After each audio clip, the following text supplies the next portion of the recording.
Hi everybody, Dr. Daniel, and today I'm talking about, do prescription drugs for migraine work better than the over-the-counter drugs? Migraine is a commonly present, disabling, oftentimes lifelong neurologic problem. You're born with it and it's in your family. For women, migraine is the most common medical problem, affecting 25% of all women and 6% of men. 12% of the world population has migraine. The next problem is what to do about it.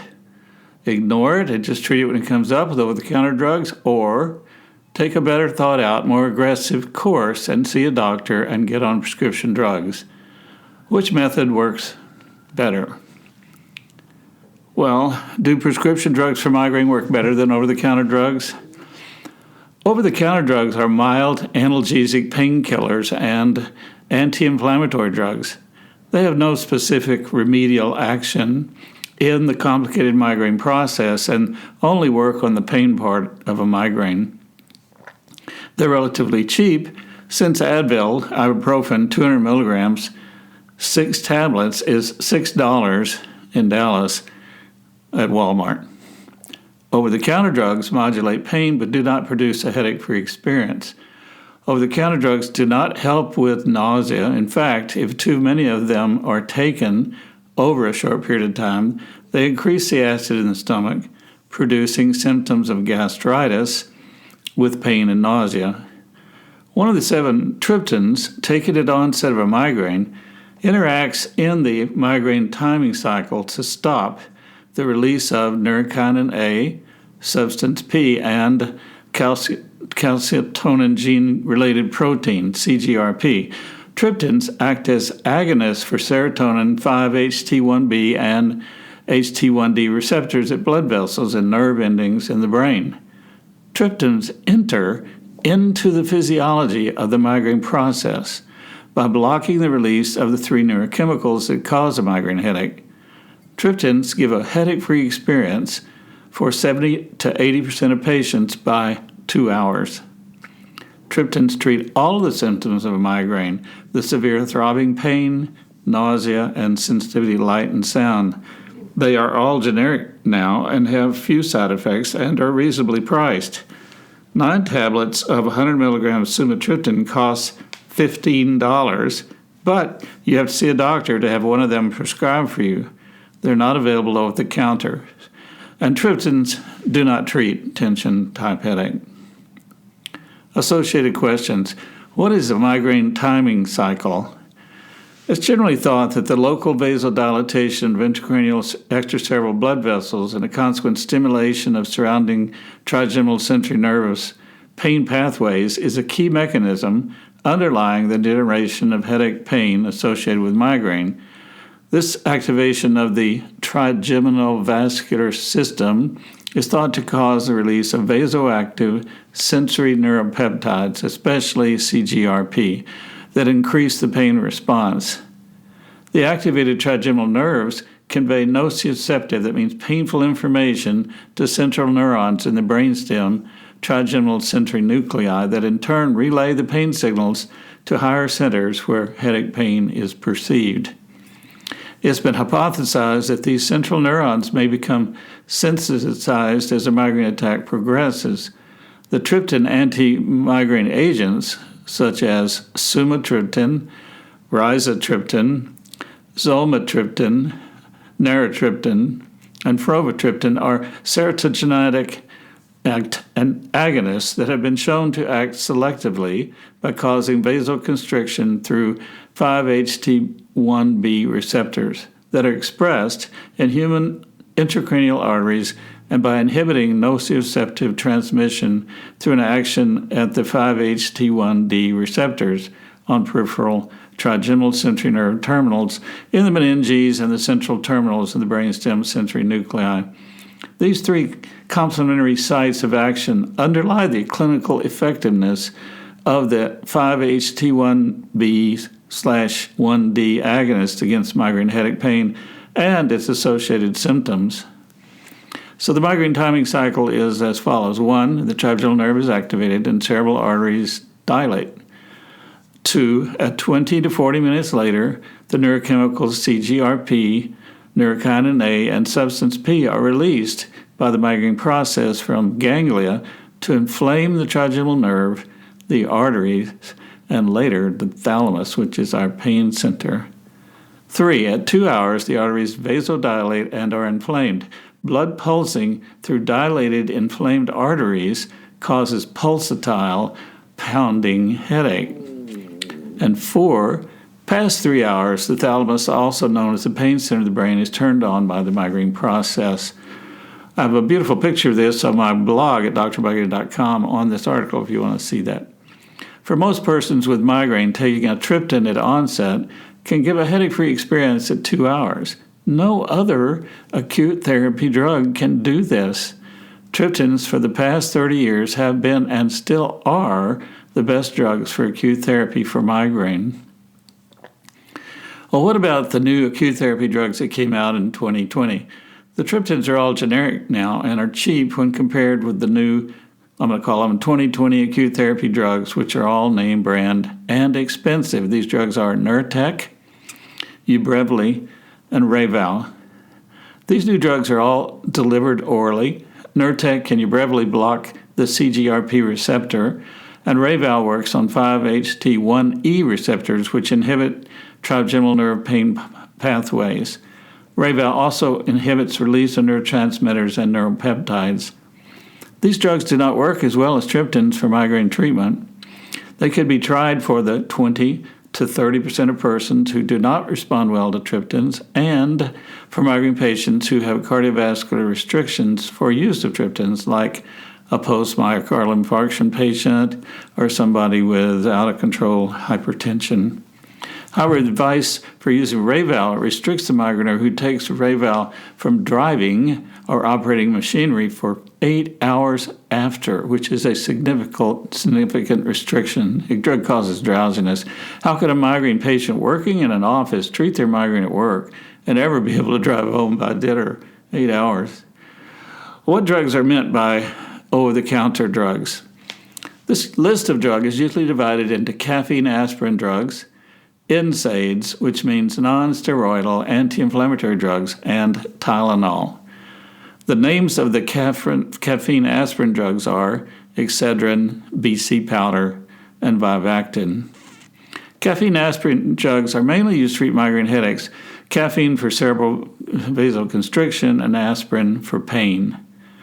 The names of the NSAIDs are Advil, ibuprofen, Aleve, naproxen, Arudis, which is ketoprofen, Relafin, which is nambutone, Celebrex, which is Coxib, Clenarel, which is Selenodac, Motrin, which is ibuprofen, naproxen and Anaprox, Indocin, which is indomethacin, Arudis, I see that named that twice, and Feldene, 20 milligrams. Non-steroidal anti-inflammatory drugs decrease pain and lower fever, and at higher doses decrease inflammation.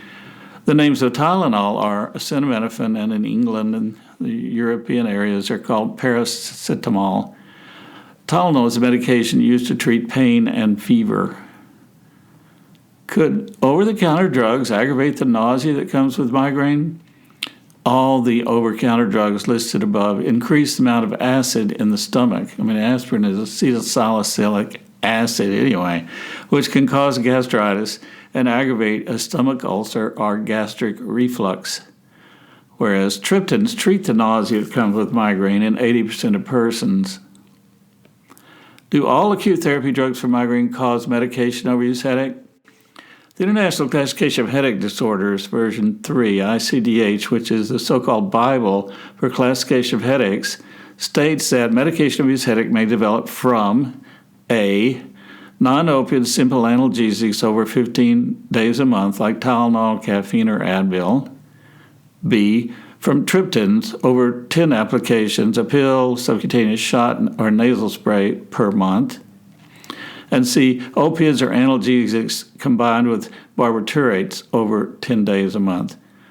Barbiturates are like Fiorinol, Fioricet, Frenulin, Esjec, or generic butalbital, but there is no place for the use of opiate narcotics are butalbital for migraine, and these drugs are notorious for causing medication overuse headache.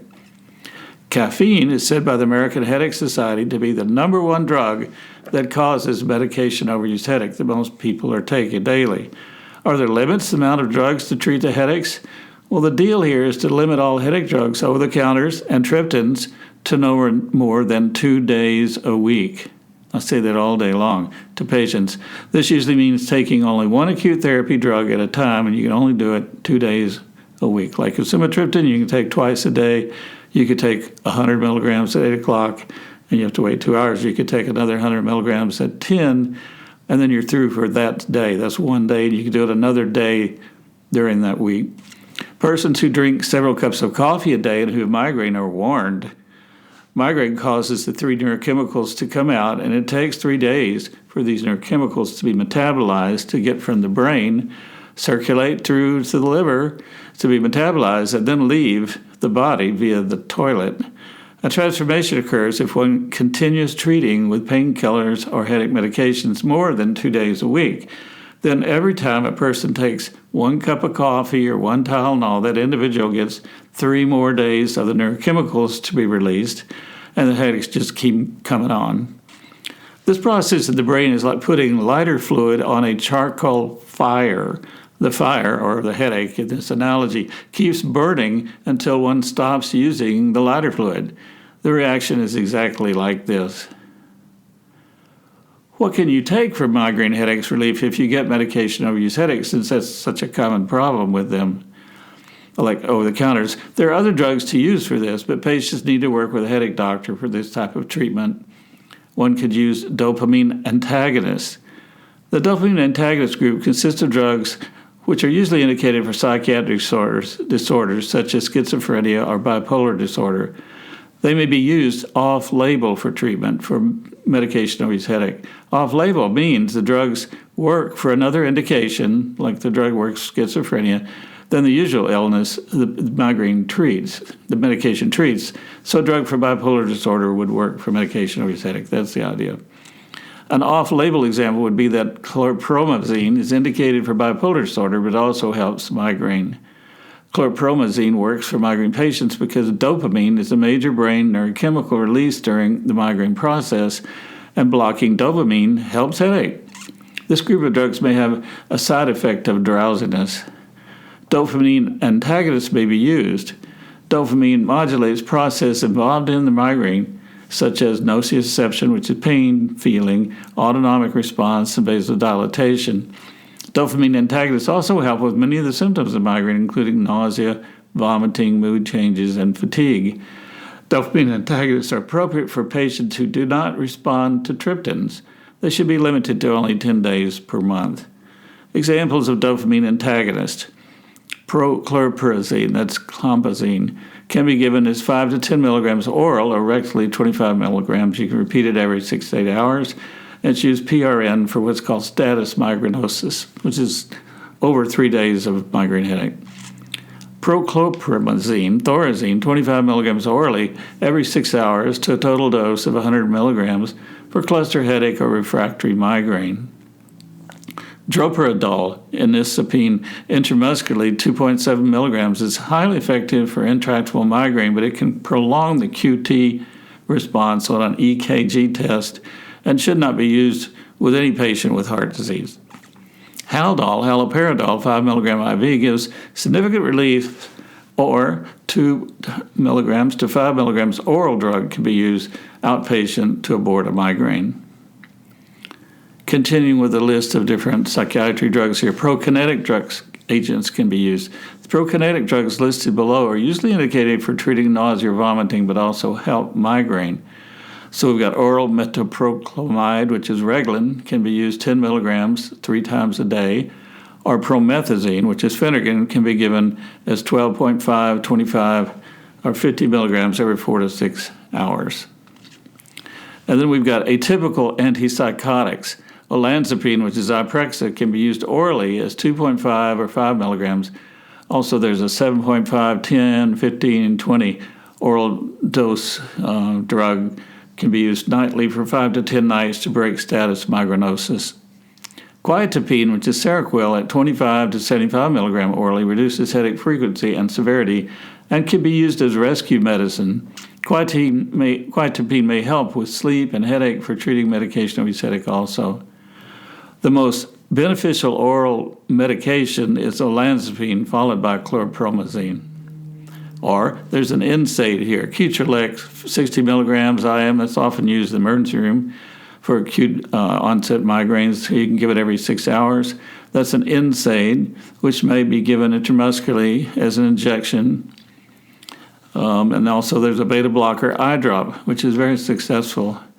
These work really well for a lot of folks. It's called Timolol, Timoptic eye drops, usually written 0.5% solution. There's 1 to 2 drops in each eye every 2 to 4 hours, PRN migraine. Beta blockers work orally for migraine prevention, like propranolol was the first drug really offered as a drug for migraine prevention by the FDA back in 1974, but they don't work for acute therapy. Yet some patients respond well to Timolol, which is a beta blocker given as an eye drop, and there's no rebound problem. I have an article on Timolol eye drops under acute treatment of migraine on my webpage. What's the difference between chronic migraine and medication-induced headache? These are both terms for the International Classification of Headache Disorders. So chronic migraine is a term that implies having headache over 15 days a month, 8 of which have migraine features. Migraine features there as being severe throbbing, one-sided, associated with nausea, vomiting, and sensitive to light. Those are the migraine features. Episodic headache refers to having 8 or less headaches a month. These migraine features are that the headaches are severe, usually one-sided, throbbing, associated with nausea. A significant number of these patients have medication-induced headache, which is now 80 to 90% of new patients seen in a specialty headache clinic, and that affects about 4 million people yearly. Medication-overuse headache may come from overtreating with simple painkillers like caffeine, Tylenol, or Advil, opiate narcotics, painkillers with barbiturates, or triptans. Patients typically rotate different drugs and take many drugs at the same time that may cause medication-overuse headache. After a while, the presenting headache problem, which is usually migraine, but may also be tension-type headache, becomes transformed from an intermittent to a chronic headache problem. It's like what happens to a patient who drinks a lot of coffee every day and then gets a headache when they don't drink coffee. When the brain becomes sensitized to these drugs, repeat dosing causes neuroinflammatory chemicals to be released to the brain, which keep the headache going. And there are 2 features otherwise to medication-overuse headache. 1, the person will get daily or very frequent headache, which comes with sensitivity to light and sound, nausea, and irritability. And 2, the syndrome causes serotonin, a calming brain neurochemical, level to drop. So the patient may also develop anxiety, depression, poor concentration, panic attacks, and insomnia, which are core symptoms of medication-overuse headache. First, these folks need to learn that they're taking too many painkillers or headache medicines, that this causes or aggravates headaches. If you don't believe me, then Google medication-overuse headache from caffeine or medication-induced headache from Tylenol or Advil and read what comes up. It's all over the place. If you have these problems, then when should you see a headache specialist? When headache is more frequent and severe and medical treatments have not worked or the diagnosis is uncertain, then it's time to see a headache specialist. When headache is disturbing your life, your work, your general health, and your sleep, it's time to see a headache specialist. Headache specialists have their own personal interest in headache. They like to read about it in scientific journals and books. They go to headache meetings. Many of them have migraine themselves, like 60%. During training, they may take a headache fellowship program. Because most headache patients a doctor sees occur in patients who are generally healthy and have a normal neurologic exam and test, like an MRI scan, headache doctors gain a lot of experience seeing the same kind of problem over and over. 89% of new patients to a headache clinic have medication-induced headache, which is a syndrome due to overuse of painkillers. The doctor may hear that the patient used to have episodic headaches lasting 2 to 3 days. That's less than 8 migraines a month. But during the past 6 months, the headaches have occurred continuously and daily. The headache patient pattern may have migraine features also. Then on interview, the doctor may find the patient is drinking 4 cups of Starbucks coffee a day, which is a high level of caffeine, and taking tramadol, which a lot of doctors and patients don't know. They think it's an NSAID, but it's really a narcotic. It's an opiate narcotic for their headaches. And caffeine is the number one drug causing a headache, and tramadol, should never be used for headache. The doctor will do a careful neurologic exam on that patient, review or order tests such as blood work or CAT scan or MRI scan, and the rest of the interview will be educating that patient that needs to stop caffeine and tramadol either suddenly or slowly by tapering off. Then the doctor will substitute treating this daily severe headaches with 1 to 2 weeks of cortisone, which usually helps, like prednisone. And they should start a preventive drug like one of the new CGRP drugs, and offer an acute treatment drug like Timidol or eye drops or DHE, which don't cause medication for headache until the patient clears up, and then they can use a triptan and their CGRP preventive drug. At this point, you could go to my website at drmigraine.com/medication-induced headache and read my full article on medication-induced headache. It's the one with the frowny face made up of pills. There are concerning symptoms or red flags that should provoke a patient to see a headache specialist in the clinic or to go to the ER. These symptoms may be complicated headaches with unusual symptoms, feeling weak or numb on one side of the body, change of level of consciousness, trouble walking, change in memory, vision, or ability to speak, having a migraine longer than 72 hours, persons with complicated medical or psychiatric problems, such as patients with fibromyalgia, asthma, epilepsy, insomnia, anxiety, depression, or panic disorder. Having headaches more than 2 days a week is worrisome. That's going to go worse, usually. Headaches that make you miss social events, school, or work. Headaches that affect relationships with family, friends, or coworkers. Headaches occurring while pregnant or nursing. Thunderclap headache, which is very severe sudden onset headache. It reaches maximum intensity within a couple of minutes. Thunderclap headache require emergency medical evaluation to rule out intracerebral aneurysmal bleed. These headaches are, quote, the worst ever explosive, like something ruptured in my head, end quote, type headache. Positional headache that substantially changes in intensity associated with changes in position, such as standing from lying or vice versa. Exertion-related headaches from straining at the stool, sneezing, or coughing. New onset headache, especially if the patient are over 50 years of age or there's another medication condition like cancer or blood clotting disorder. A documented change in headache occurrence, such as an increase in frequency or change in headache characteristics. Constant headache, which is always on the same spot in the head.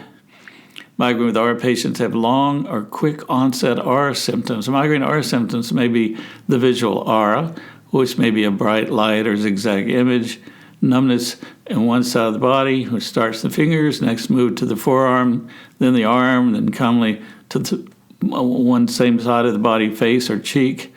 Migraine with aura patients may also have trouble speaking, called dysphagia, where they cannot find the right word to say and they cannot read or write well. The progression of these aura symptoms should have a slow onset and resolve within 60 minutes. But if they do not improve in an hour, emergency medical attention isn't required, with a visit to the ER and emergency scanning to rule out a stroke or brain tumor. I'm still on the list of concerning symptoms that should get you to see a doctor. Headaches that never go away. Headache plus systemic symptoms such as fever, chills, weight loss, or night sweats. New headache in a patient with cancer. That could be a met to the brain, metastatic lesion of the brain. Headache that keeps getting worse over 24 hours. Headache after head injury. Headaches that come with visual blackouts, pain while chewing, body arthritis, or weight loss. That's all temporal arteritis. All right, well, what about taking a preventive medication? So when to start preventive medication? Preventive medication may be called daily treatment or prophylactic treatment. It means that the doctor intends his patient to take a daily drug to reduce the intensity and frequency of the patient's migraine headaches.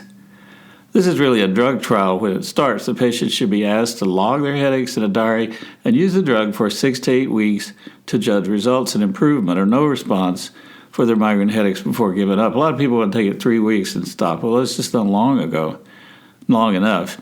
So when do you start preventive therapy for migraine? It should be considered for patients who experience 3 or 4 migraines per month, patients who have chronic migraine defined as 15 headache days a month, patients who present with medication of his headache, who prefers this type of treatment, really, patients that have significant pain that hampers their life, patients who take a lot of over-the-counter narcotic, opioid, or barbiturate painkillers, and patients who don't get relief from the acute treatment medication they're currently taking, patients that have side effects from drugs used for acute therapy.